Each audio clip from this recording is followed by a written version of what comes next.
The stars are right, and that means it's time for another episode of The Whisper in Darkness. I'm your host, the Man from Lang. Thank you very much for joining me today.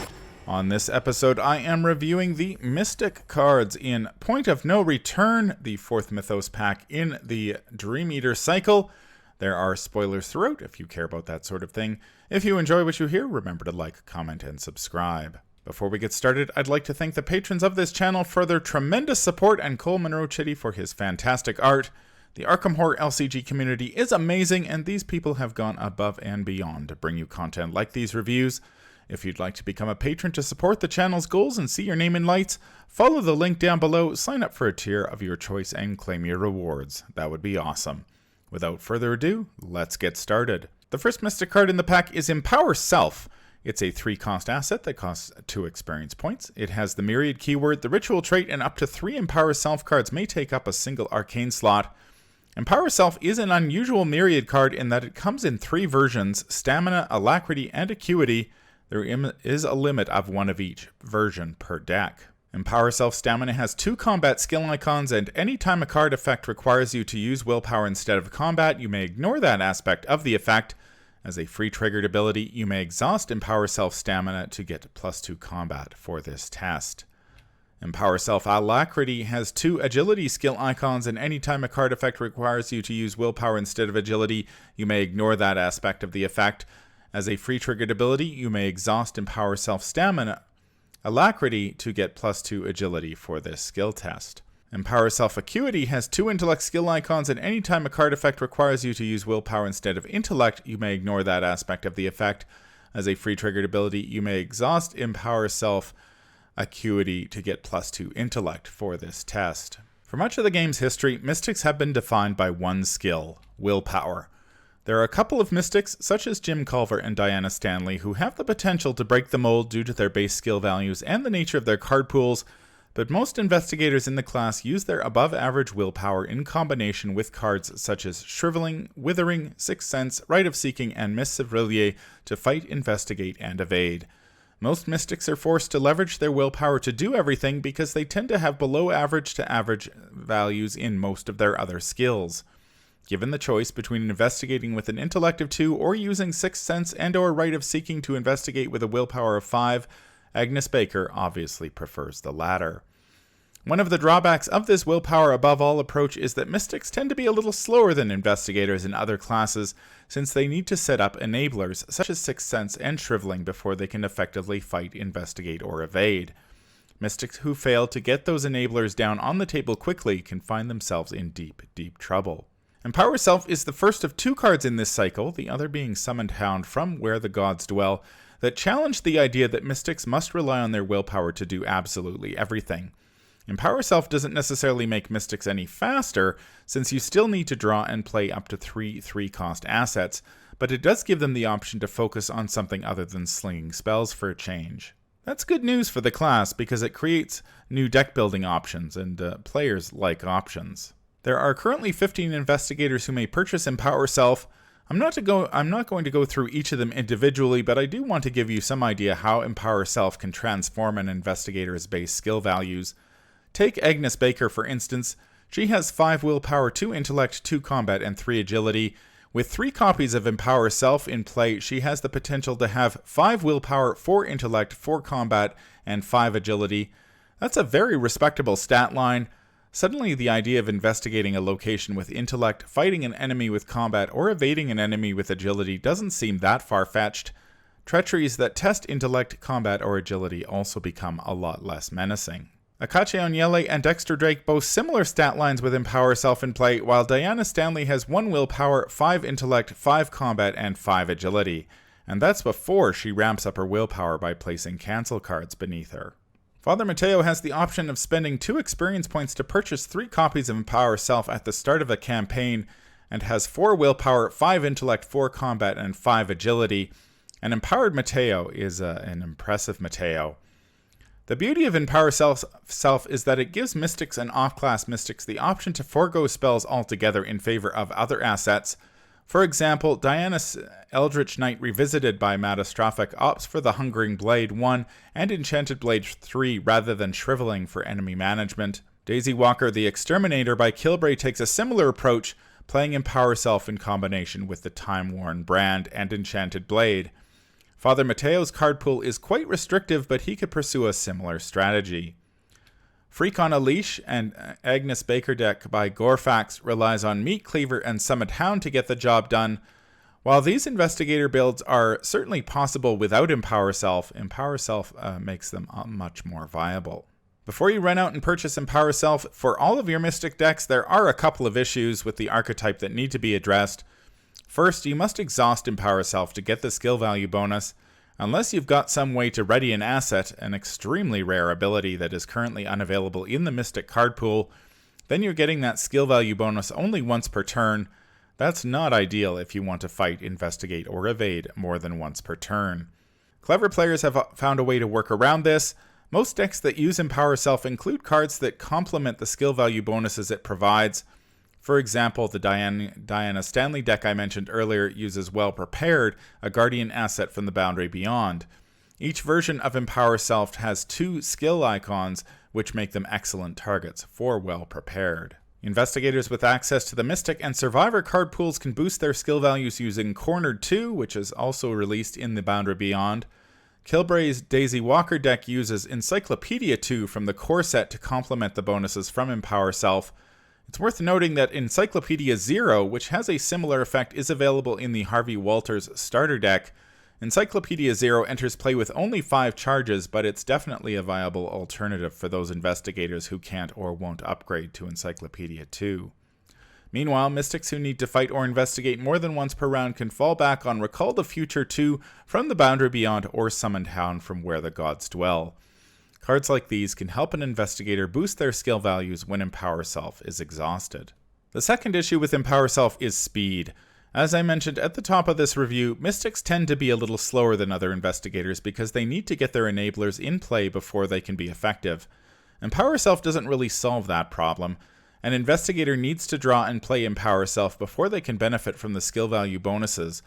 While you may include up to 3 copies of Empower Self in your deck, you may only include 1 copy of each version, so getting the right version into play at the right time can be tricky. The problem is exacerbated by the fact that the Mystic card pool doesn't have that much in the way of draw. Scroll of Prophecies from the Search for Kadath can help, but your best bet is probably Lucid Dreaming, a neutral event from Dark Side of the Moon. If you've got one version of Empower Self in play or in your hand, Lucid Dreaming will fetch you another version from your deck.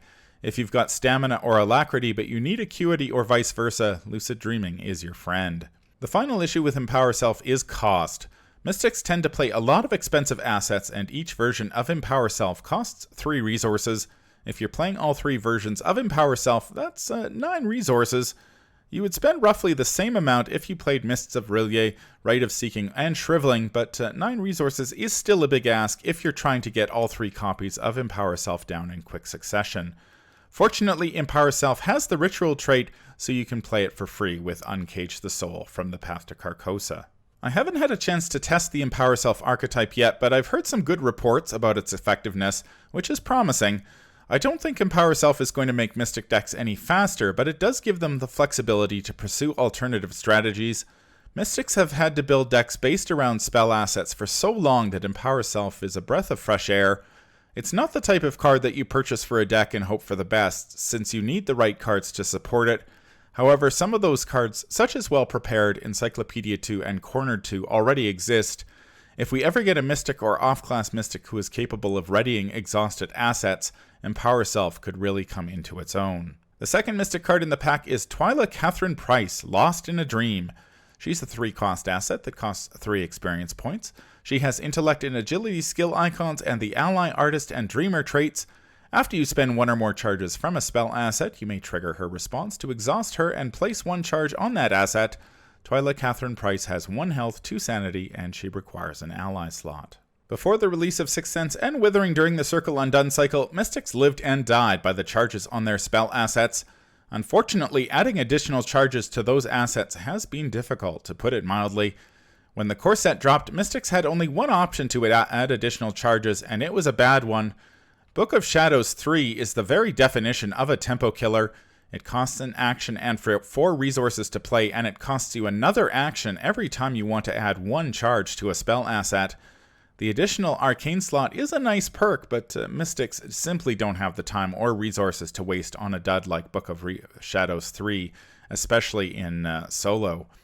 If Book of Shadows 3 wasn't bad enough, Book of Shadows 1 was released in the Unspeakable Oath. It's actually a little bit worse than the Book of Shadows 3 for most investigators, since adding one charge to a spell asset costs a resource in addition to an action.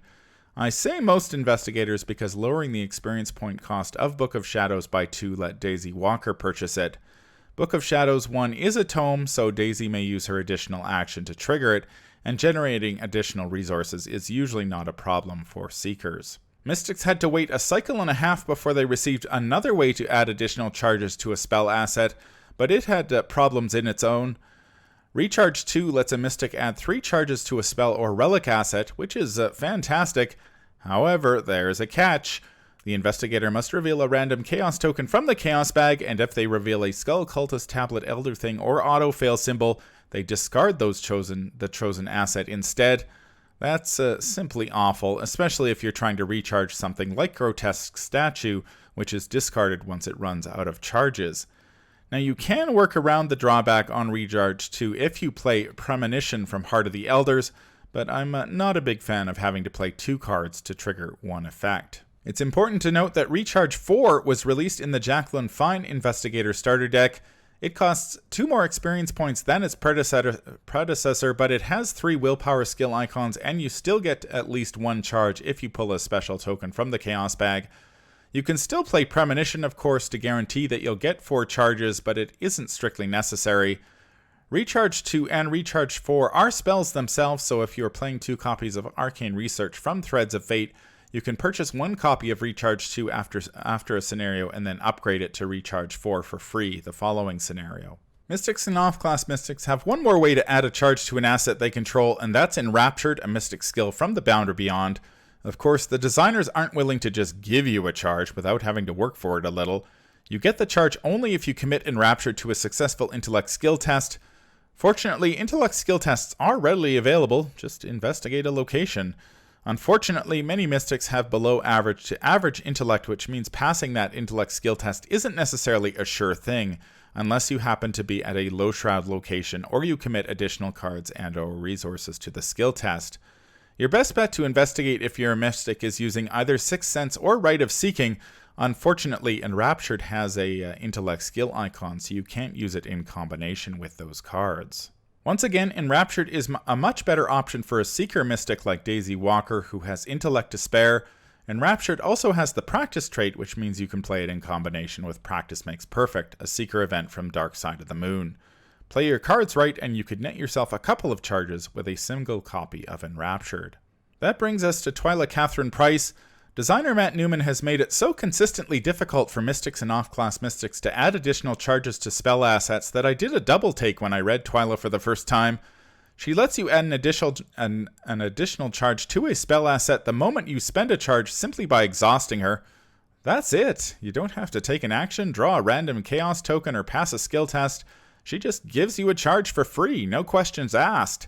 She really puts Book of Shadows 3 to shame.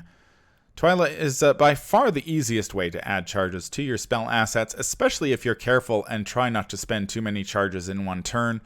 If you're playing Twila in combination with Shriveling, Rite of Seeking, or Mists of Rillier, she lets you fight, investigate, and evade once each round without spending a charge. Many a Mystic has resorted to hand-to-hand combat against weaker enemies, such as Swarm of Rats, to conserve Shriveling charges. With Twila in tow, they can blast away at rats and whatnot, secure in the knowledge that their Shriveling will not tick down. Once a Mystic or off-class Mystic upgrades to Shriveling 5 or Rite of Seeking 4, they can take down 1 3-health enemy or discover 3 clues each round while Twila keeps the spell topped up. That is pretty awesome. I focused on Shriveling, Rite of Seeking, and Mists of Rillier since they are commonly played, but Twila is a boon for every spell that uses charges. If you're playing Twila in combination with Scrying 0 from the core set or Scrying 3 from the Pallid Mask, both of which exhaust when you trigger them, you could keep them topped up for an entire scenario. If you're playing Twila in combination with Shards of the Void from Shattered Aeons, those additional charges give you more flexibility with regards to any sealed 0 chaos tokens. Twila is so good at what she does that it's difficult to find anything negative to say about her. The only major drawback that I can think of is that she cannot add additional charges to relics, such as a decorated skull, enchanted blade, grotesque statue, or wish eater, jewel of the gods. If you want to add additional charges to those items, you'll need to purchase either version of Recharge or play Enraptured. Another minor drawback is that you can trigger Twila only if you spend or charge, with a heavy emphasis on the spend. Akachi can't use Twila to top up a spell if she moves a charge to her signature weakness, Angered Spirits, and you can't use Twila in combination with Seal of the Seventh Sign from Shattered Aeons either, since charges on that asset are removed rather than spent. Twila has only 1 health, so she is vulnerable to some treacheries such as Claws of Steam from the Essex County Express and Centuries of Secrets from the Circle Undone, both of which deal damage to ally assets. Fortunately, those type of treacheries are rare. Besides, mystics with 5 willpower like Akachi should have a good chance of passing the willpower skill tests on those treacheries. Twila also dies to Snakebite in the Forgotten Age, but then so do all allies. The only ally I can think of who could survive something like that is an agency backup with 2 copies of Trusted stacked on it. If you're playing an investigator who packs a lot of spells that use charges, Twila Katherine Price is a no-brainer. Akachi Anyele is an obvious fan of Twila, but pretty much every Mystic Investigator who relies on cards such as Shriveling, Rite of Seeking, and Miss Sevrillier to get the job done can benefit from her response. Given the options currently available to Mystics, Twila is by far and away the easiest way to add a charge to those types of assets. Besides, the ability to fight, investigate, or evade once per round without spending a charge on a spell asset is just too good to pass up. That's going to do it for my review of the Mystic cards in Point of No Return. This is a very good pack for Mystics. Empower Self seems like a bad card for most Mystics at first glance. I'll admit, I was skeptical when I read it for the first time, but the more I thought about it, the more I liked it. Empower Self is the type of card that creates a new archetype for Mystic decks. A typical Mystic deck stacks willpower and relies on spell assets and events to do everything. Empower Self lets Mystics and off-class Mystics experiment with some of the other options in the card pool. Empower Self will take some time to set up, but the typical Mystic decks are in the same position. As long as Empower Self isn't slower than traditional strategies, Mystics should do fine. As for Twila Katherine Price, she's a solid ally with a great ability for any Mystic who relies on spells that use charges. Adding additional charges to spells has always been a hassle, so it's nice to finally have a card that removes most of those barriers and simply gives you a charge. It's a shame that Twila can't add charges to relics, but that would probably make her too good. That's going to do it for this review. If you enjoy what you hear, remember to like, comment, and subscribe. If you need to contact me, I can be reached at manfromleng@gmail.com. I'm also on Twitter at manfromleng. Until the stars are right, keep your shotgun close and your elder sign closer. Take care out there, and happy investigating.